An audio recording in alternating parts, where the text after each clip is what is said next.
What if I told you that in the next 25 years, the world might not have enough food to feed everyone? India alone will have more than 1.6 billion people by 2050, yet farmland is shrinking every single day. Scary, right?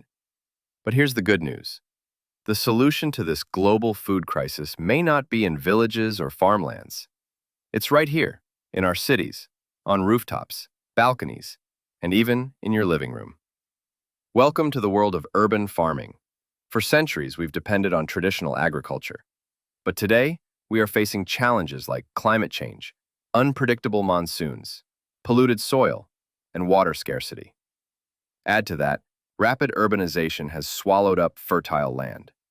This means less land to grow food, but more mouths to feed. If we continue like this, the future food crisis will hit harder than we can imagine. But here's where urban farming and hydroponics come in as game changers.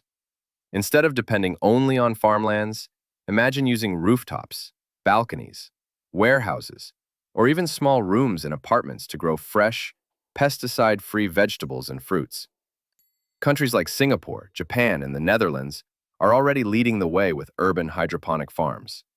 In India, too, rooftop gardens in Delhi, hydroponic setups in Bangalore, and indoor farms in Hyderabad are proving that this isn't just theory. It's happening right now. Imagine if every apartment building in Mumbai had a hydroponic rooftop farm, or if every college campus in Hyderabad grew its own vegetables. Together, we could completely change how food is produced and distributed. And this is exactly why Maximum Cultivator exists.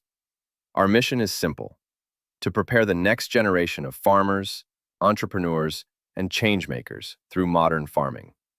We have created the Maximum Cultivator books that simplify hydroponics and modern agriculture, so even beginners can start learning today. These books are not just theory.